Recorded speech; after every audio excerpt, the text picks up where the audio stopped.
12-Sided Stories is for mature audiences and often deals with topics that may be difficult for some listeners. Discretion is advised. In the city of dreams, everyone wants to be a star, but at what cost? 12-Sided Stories presents Otherworld Hollywood.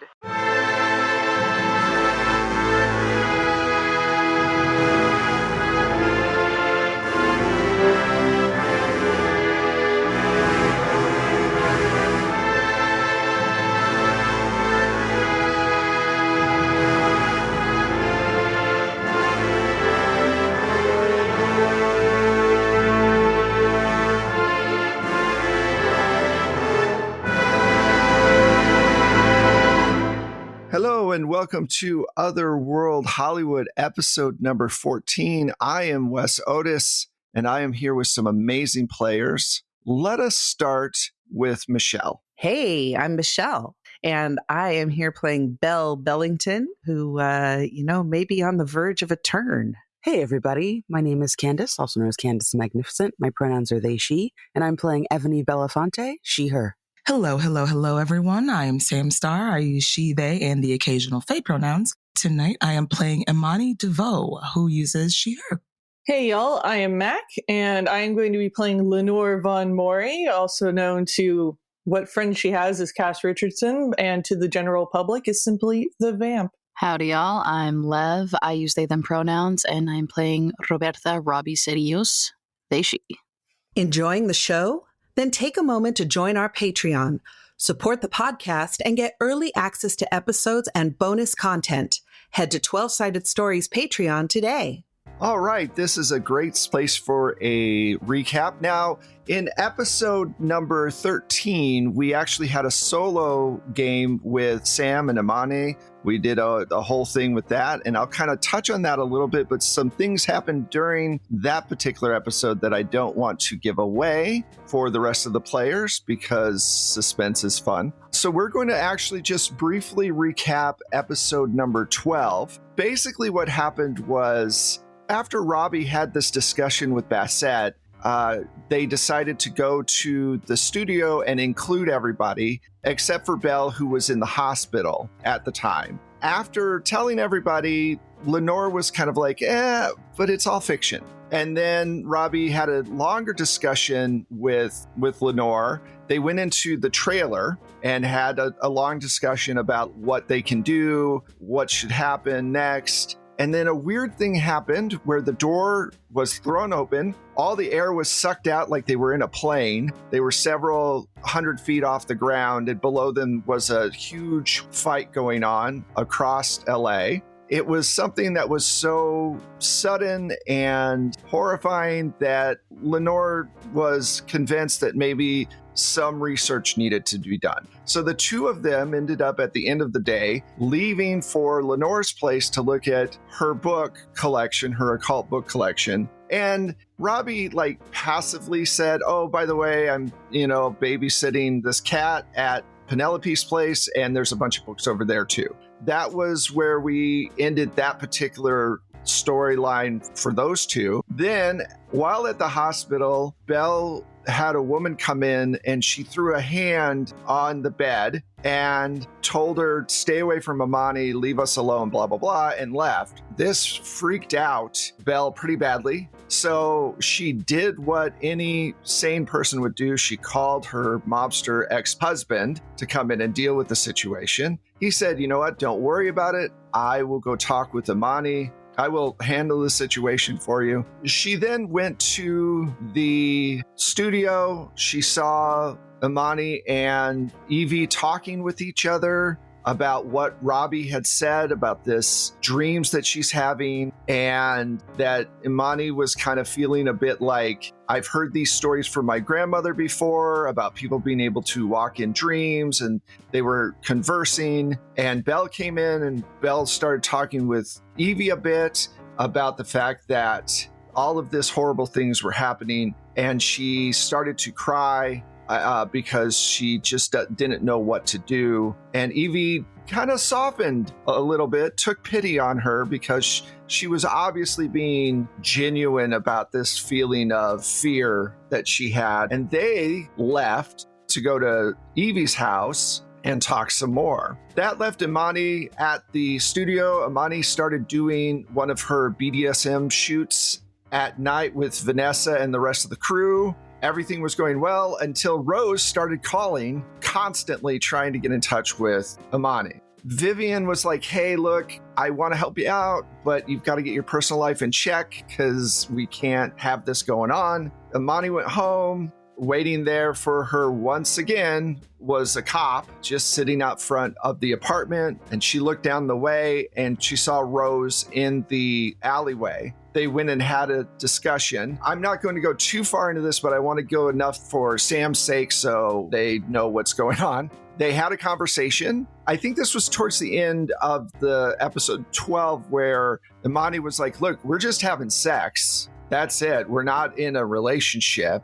The question following that Rose had was, well, I thought you loved me. And things went kind of downhill. And Rose got very monotone and was like, I understand. If you don't love me, that's fine. I mean, we'll figure it out. Then suddenly Tony showed up at the front door. Rose hid after the cop had left. Rose hid. Tony basically said, look, you need to tell me where the hell Rose is because this is a problem. You know, Imani was like, no, it's not a problem. I'll let you know where she is when I figure that out, blah, blah, blah. Basically shining him on. And then when she turned around, Rose was gone and out of the apartment. And that's where I'm going to leave that for now because the rest is something that's going to come up later. Now that the recap is done, let's start with Robbie and Cass. So you all show up at Cass's place. It's a decent sized home, like one of those Pasadena craftsman homes, I believe we had said. Yeah, something like that. I don't think we'd really established, just that it was nice. It was a nice place. And you show up. Henri is in the living room looking like he's about to head out when the two of you walk in and he goes, oh, hello, we're having company. I didn't know anybody was coming by. Hi, I'm Henri. It's nice to meet you. Oh, I'm so sorry, Henri. I thought you would have left already. Robbie, this is Robbie. Robbie. Hi. So nice to meet you. Nice to meet you. Now, Robbie, you do recognize him because Henri is a pretty big star that's been in a lot of stuff. He goes, so looks at Lenore with a kind of side glance of, I'm going to be out pretty late tonight. What are you all going to be doing? Like kind of vibe. But he doesn't say it like that. He's much more smooth about it. Yeah, and I think Lenore kind of shakes her head at him a little bit, kind of like a code for it's not what you think it is. Okay. All right. And he goes, we're going to be reading a lot. Also, I'm a very big fan of your work. I don't know if that was clear by the 3 words I've said to you, but I did want to say that because I think you're very talented. Oh, thank you so much. You're very nice. I appreciate that. And I hope you all have fun reading tonight. There is a full bar if you need anything from there. I am on my way out. If you need anything, I'm going to be at the club, okay? Absolutely. Thank you. Can I just talk to you for a second, Lenore? Yeah, Robbie, excuse me, please. Yes, sure. So you go out on the front porch and he goes, just so you know, I got rid of the problem that we had earlier this morning. Yes, the problem. It's no longer here, so don't worry about it. Thank you. And trust me, I do want to talk about it. It's just, Oh, yeah, we don't have to talk about it now. You have a friend over, so I'll see you later tonight, okay?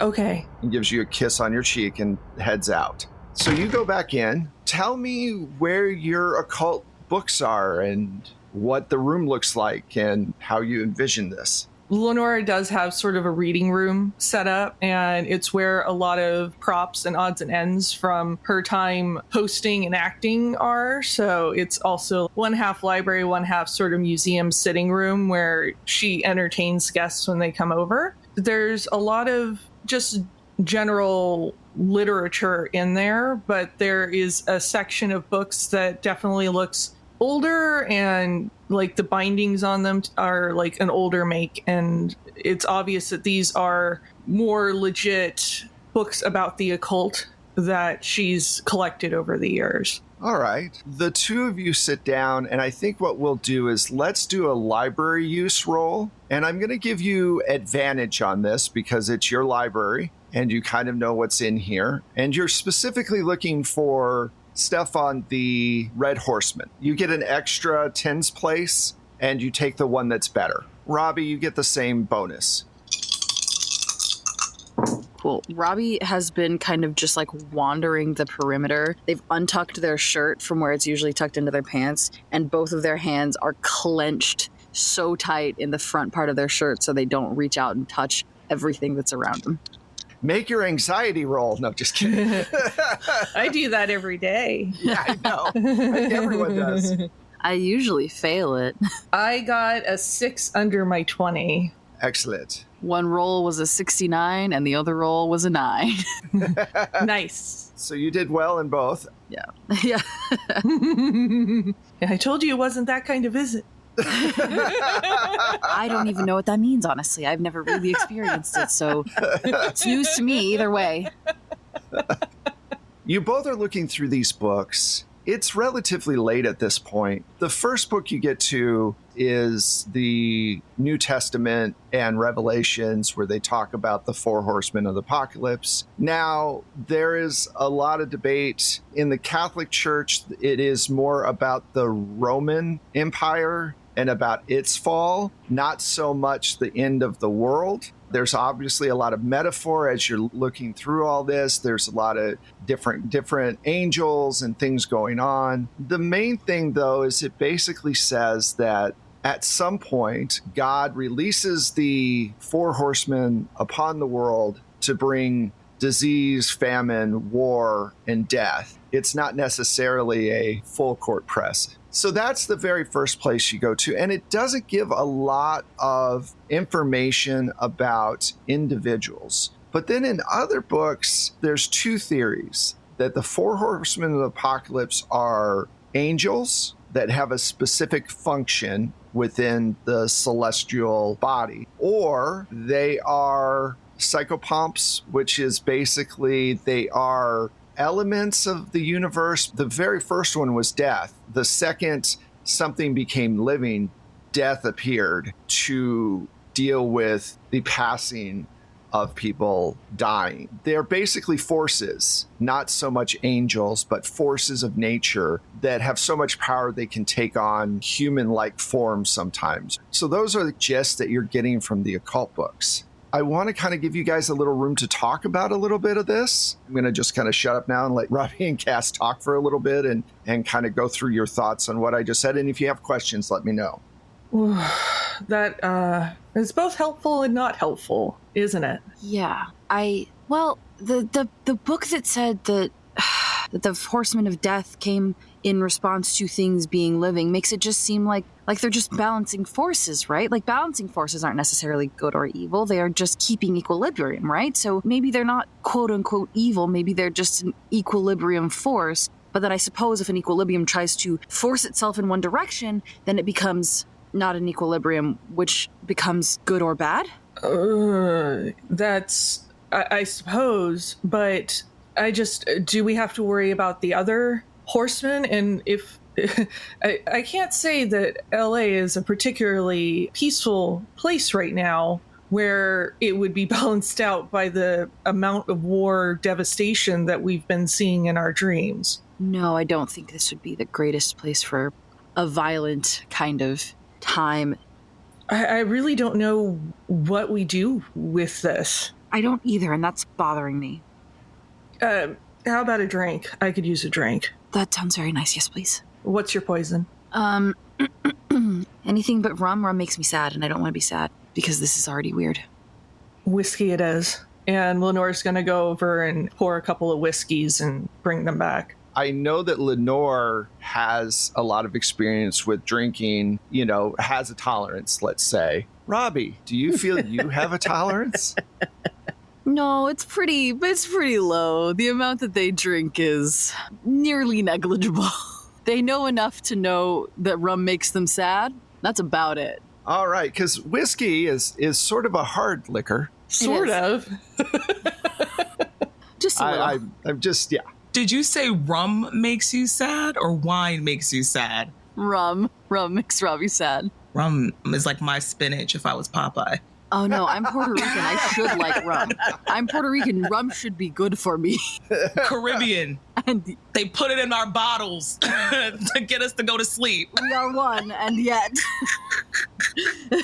Oh, that's funny. Yeah, I think Robbie takes the first sip. Yeah, it burns all the way down. Ooh, are you okay? This is very good. You don't have to drink it if you don't want it. No, I like it. It's very warm. Why is there fire? That's whiskey, my dear. I had that once before. It's been a really long time. Can I please have some water? Yeah, of course. And Lenore will get them some water. Robbie is taking a second sip as you come back. I thought it would be better. I'm gonna like this. I'm going to like this. I want to like this very much. Why do you feel you need to force yourself into enjoying this?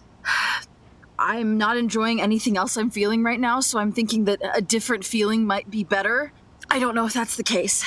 It's more I'm trying to mask emotional feelings with physical feelings, and I don't think that's healthy or good, but I want to keep trying. No, but it is very self-aware, and I applaud you for that much. Thank you. Okay. I'm going to jump over to Candace and Michelle. Your chauffeur, Belle, drives you home, and you get to the house. And as you're coming out of the car, waiting for you there is Richie, your old agent. And he waits for you to get out of the car, and he goes, "So I've been told by the New Day cosmetic people that I'm no longer your agent after 30 years. Oh, and now you're hanging out with Belle Bellington, making all the good decisions, I see." Listen, desperate times. I feel lovely to see you too, Richie. Look, the New Day cosmetic people are dangerous. I spent 30 years keeping you away from them. Excuse me? They're a cult. Keeping me away from them. Yes, keeping you safe. Are you why I haven't received an invitation? Absolutely. All this time I thought I was so left out. I thought perhaps I wasn't important enough or not fancy enough to be invited. Of course you're important enough. They've always been trying to get their hooks into you. Well, I mean, the hooks are pulling back my skin, so I don't know. I feel like maybe it's a good idea. Do you see me? Do you see how lovely and fresh I am, like a lily? Everything has its price, Evie. Everything. And what is the price here? Your respect? No. I can think of worse things, Richie.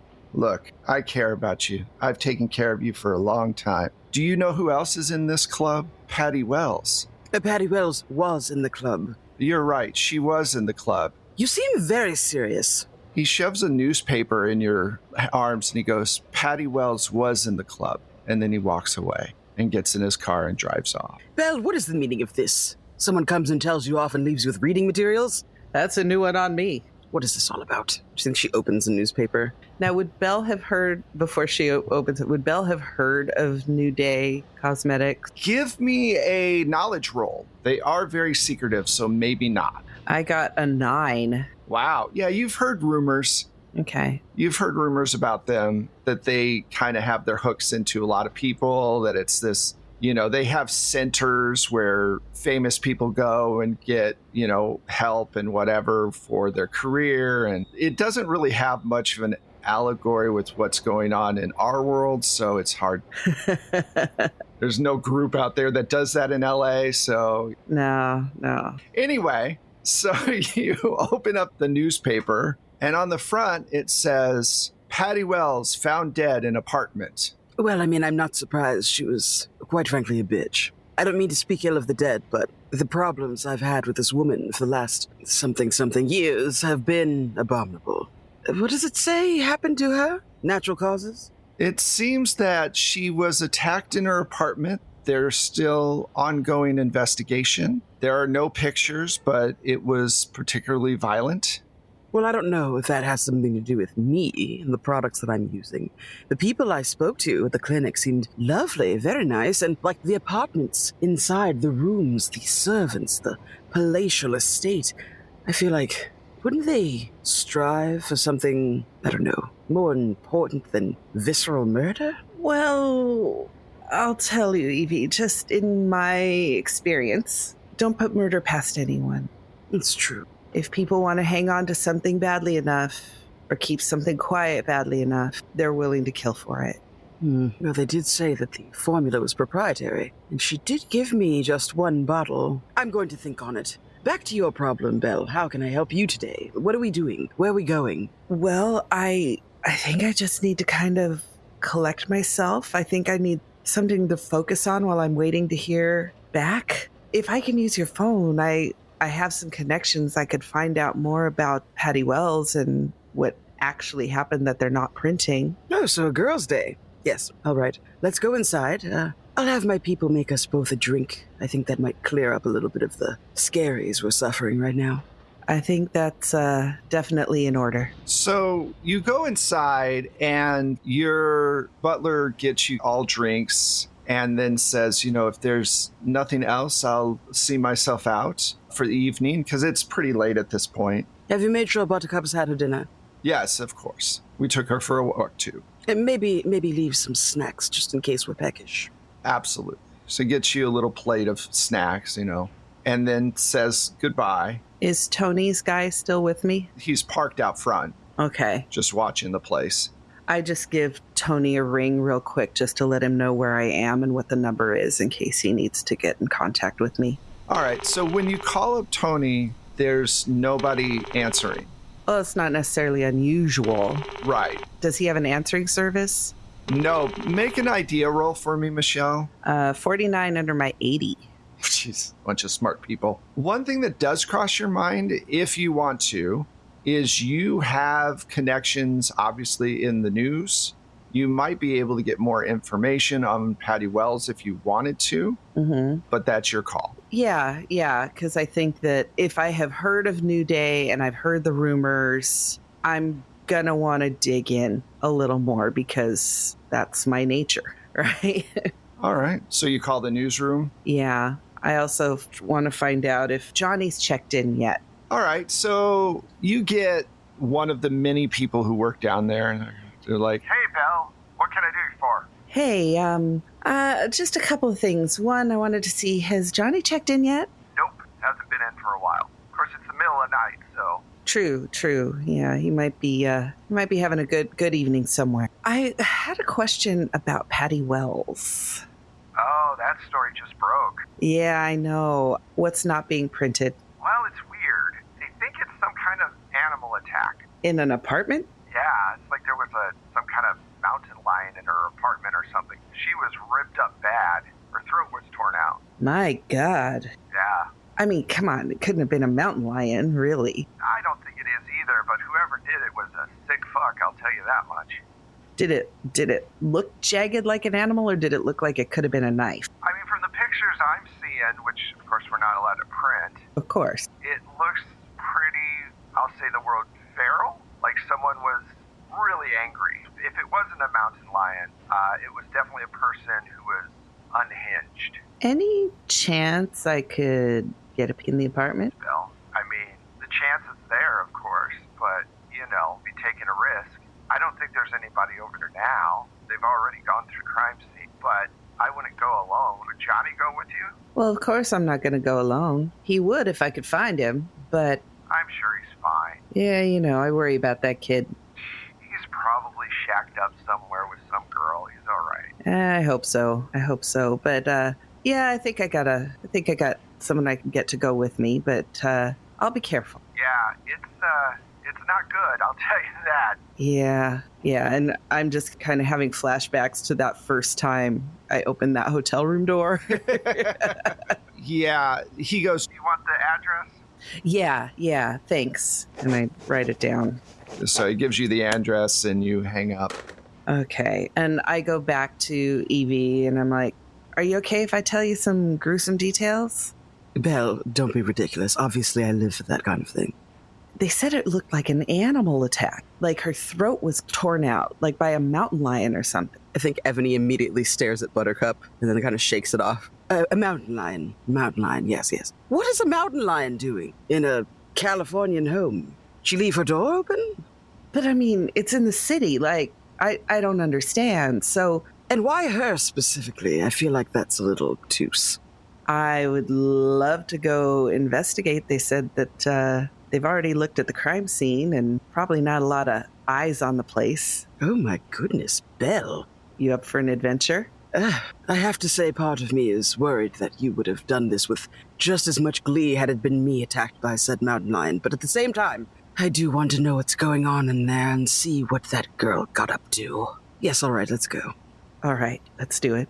As you are getting ready to head out, Belle, you notice that there's a very pretty envelope sitting on the dining room table. Oh, Evie, did you want to look at that? And I point to the envelope.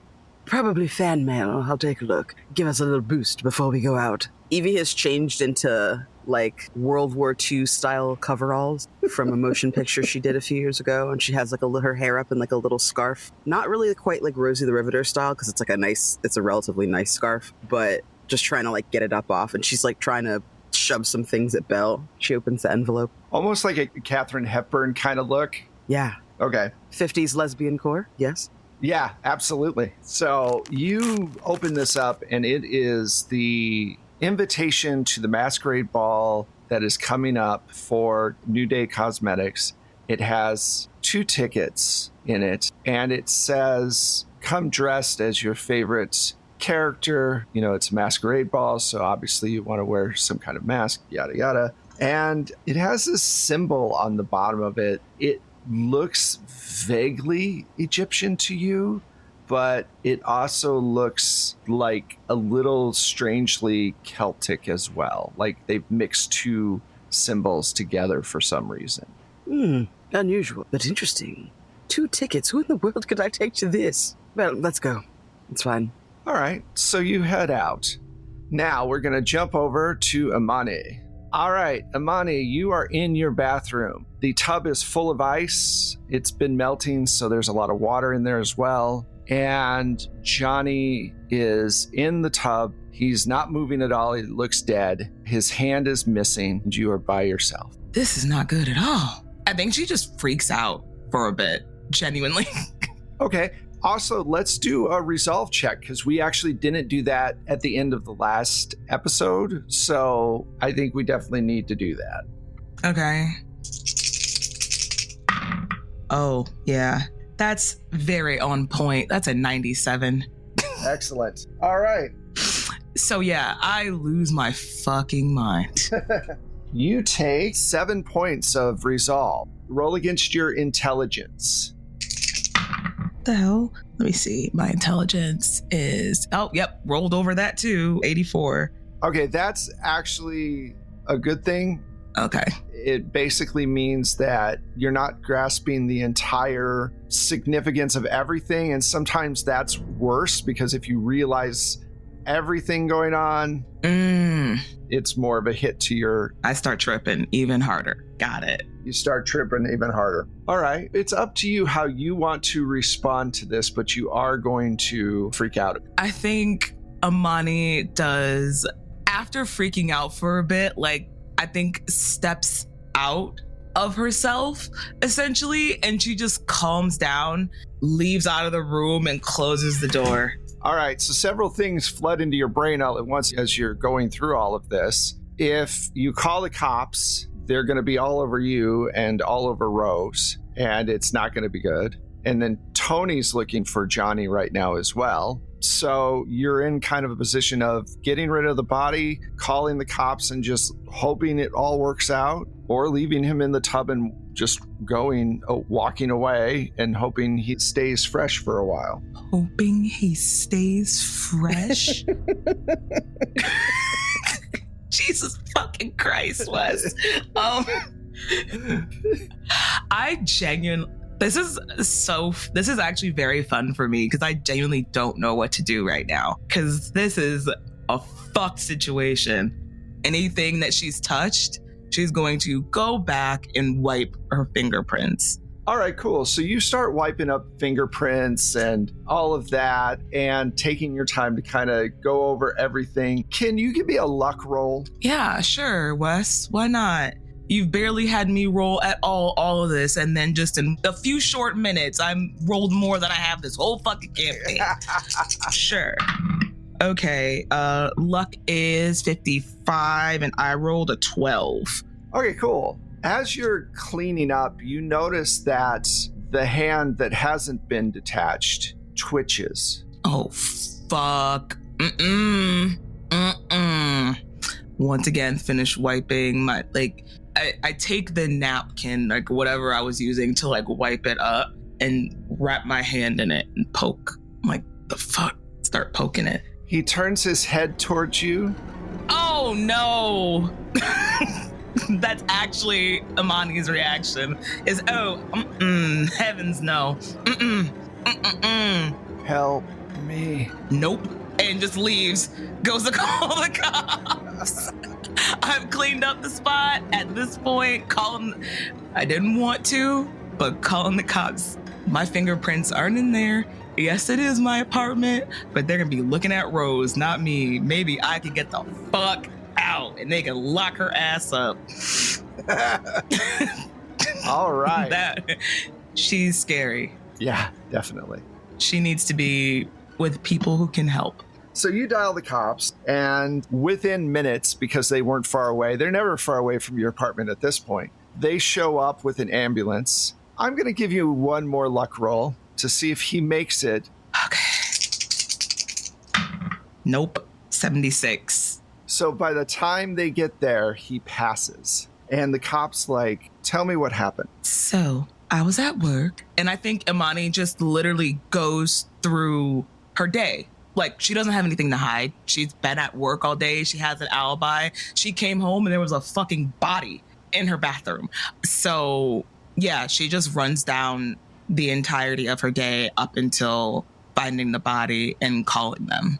Okay. And you don't know where your roommate Rose is right now? At this moment, no. And you think that she did this? I didn't say that. I don't know who did what.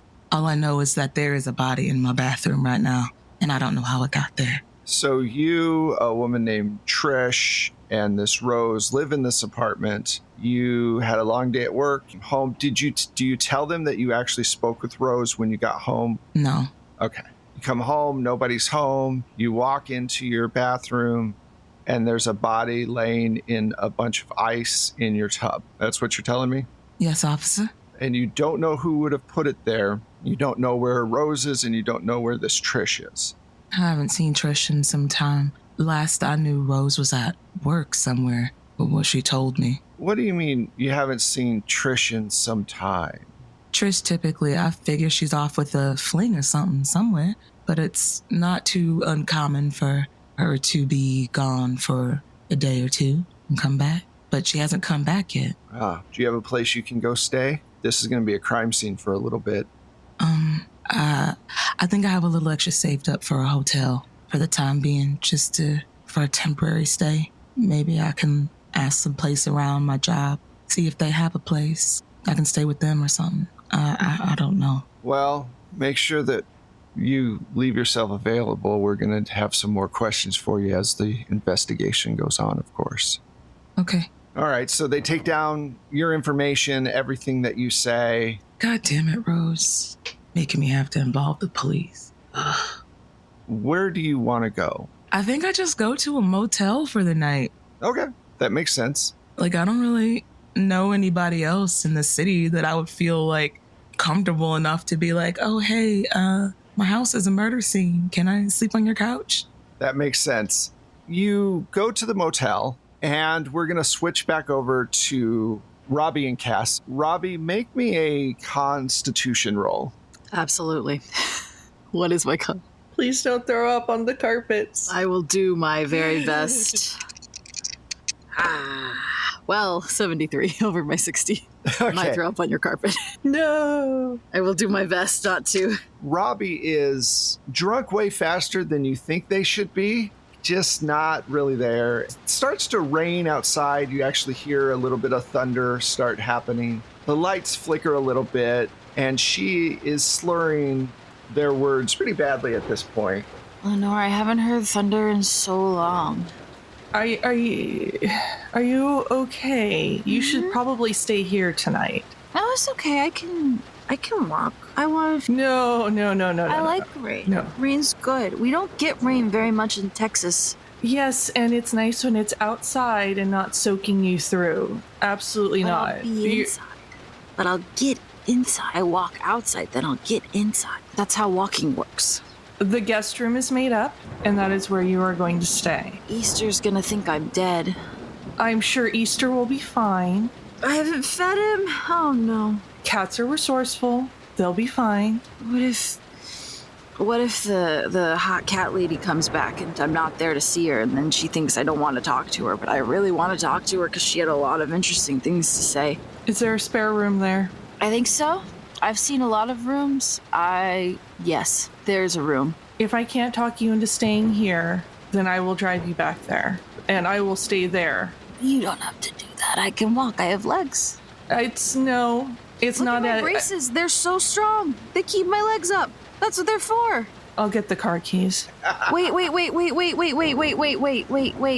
Miss Von Mori. You've been so nice. Please call me Cass. Cass? That's not a short name of Lenore. Lenore is a stage name, dear. Holy shit, you've got so many names. That's awesome. Wait, no, I have to tell you something. Okay. Why did the fire make my brain squishy? Okay. I was thinking about the horseman. And how that's like a brain, come on. A Christian thing. And Bastet isn't that. Bastet is like ancient Egyptian. And I just think that's interesting. I don't have any much further to go for that. Damn it.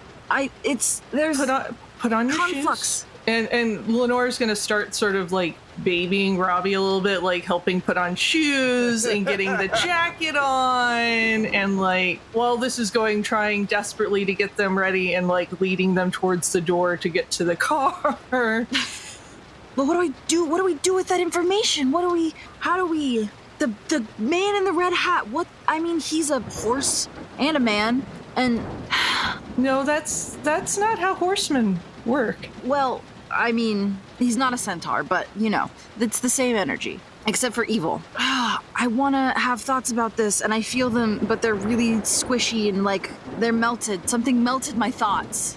Oh, you're going to have a bad day tomorrow. Right then, there's this huge crack of lightning, and all the lights go out in your house. Damn it, if this is one thing, it's another. I'm going to go check the circuit breaker, okay? Wait, don't leave me. Well, then come with me to check the circuit breaker then.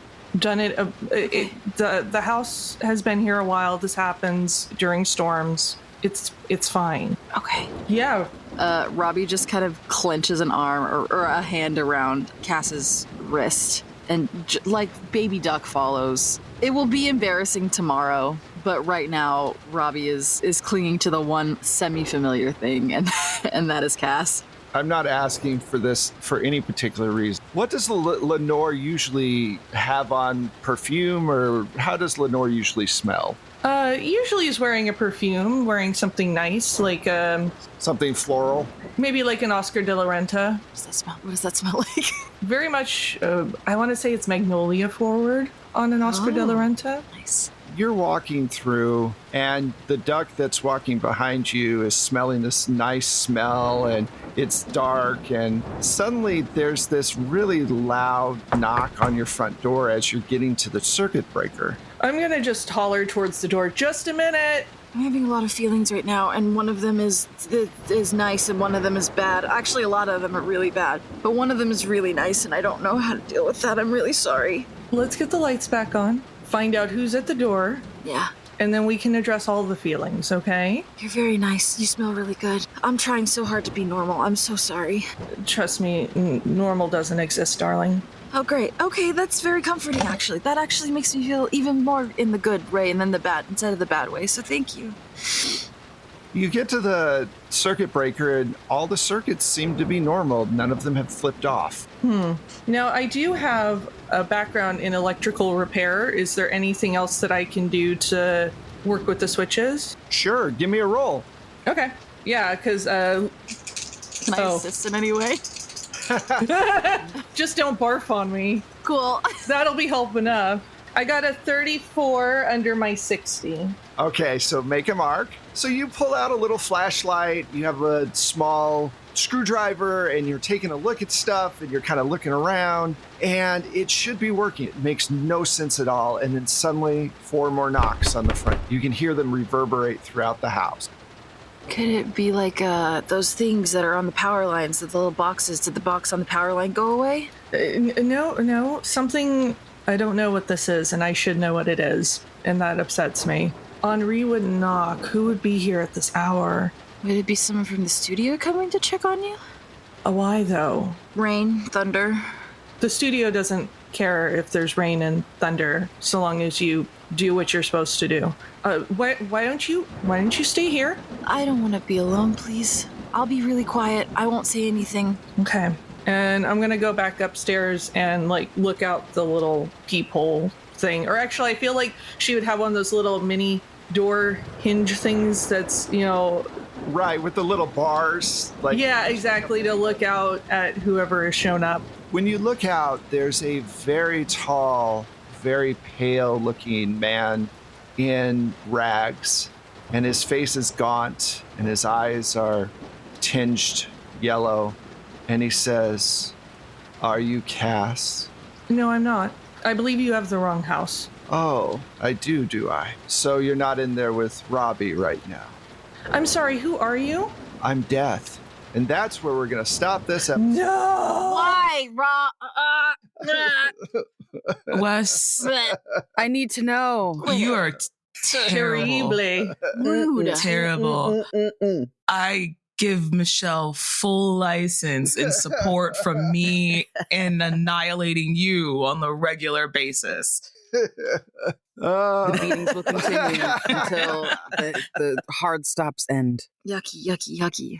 All right. So thank you all so much. That was a lot of fun. And yeah. I almost opened the little door and just said, "No solicitors."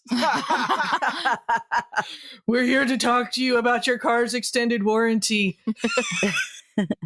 I gave it the office. Or my personal favorite, have you heard of our Lord and Savior, Jehovah? Come back with a warrant. I have a wake and watchtower right here. Take your pick. All right. Well, where can we find all you wonderful people? Let's start with Lev this time. Oh boy, hey gang, I have been and will probably continue to be Lev. You can find me on Twitter at LegoM2, 2RS, or on Instagram or Blue Sky at lev.rs23. If you want to hear me say more words, I'm usually over at Mayday Roleplay, where we play a bunch of different kinds of games. We've just started kicking off our Delta Green game, Doomed to Repeat. And I'm a voice actor, so various podcasts or games you play or listen to, I will probably, maybe, not probably, that's probably is not a word, maybe, I will maybe be there. Who's to say? Anyway, that's me. Thanks. Someone just told me I was going to be the next one. Hi, everyone. I'm Sam Star. Lust for Life on the interwebs, everywhere. Yeah, I'm just here telling stories with my friends, rolling dice, sometimes not so good, sometimes real good. You can just find me on Transplanter or go back and see stuff from StrixU. I just be telling stories and shit. Hello, everybody. I am Candace, also known as Candace Magnificent. You can find me on Twitter and Blue Sky at the Candace Marie, Candace. You can find me at Candace Magnificent everywhere else. Check me out on socials for where I'm going to be and when. But you can find me regularly over at Matihi's channel every other Saturday on What We Do in the Shallows, a queer pirate 5e campaign. And you can also hear me on Bloom and Blight, as well as other 12-Sided Stories podcasts. Hey, y'all. I have been and will continue to be Mac Beauvais, despite the fact Love took some of my shtick today. I forgot that you say that. I'm sorry. I didn't mean that. I'm totally teasing you. I'm so sorry. No, it's all good. Familiar. Why am I saying it this way? I'm an asshole. I'm so sorry. I was like, what's happening? Mac, I don't know. Reach you have. I don't know who I am anymore. Look how powerful you are, though. That's I like that you. I like you went with powerful, and I was like, no, my powers are depleted. Hi, I'm Mac, and the glass is half empty. You can find me everywhere online as at Strange Like That. Instagram, Facebook, whatever Twitter is these days, Blue Sky, et cetera, ad nauseum. Hey, I'm Michelle, and you can find me on the socials at Michulu. That's Michulhu. You can also find my music and Wes's brilliant, amazing, lovely sound effects if you subscribe to the Plate Mail Games catalog through BattleBards. And I am Wes Otis. You can find me at Plate Mail Games on most of the socials at this point. You can find our show at our website, 12sidedstories.com, all spelled out. We're also on all of the different socials, but it's the number 12 and then Sided Stories. You'll find us on most places. If you want to support the channel, go over to Patreon and become a Patreon backer, or give us a shout out on your favorite social media, or give us a review somewhere. Those always help a lot, and we really appreciate them. Thank you all so much for listening. We will see you next time with more Otherworld Hollywood. Bye, everybody. Ciao. Bye.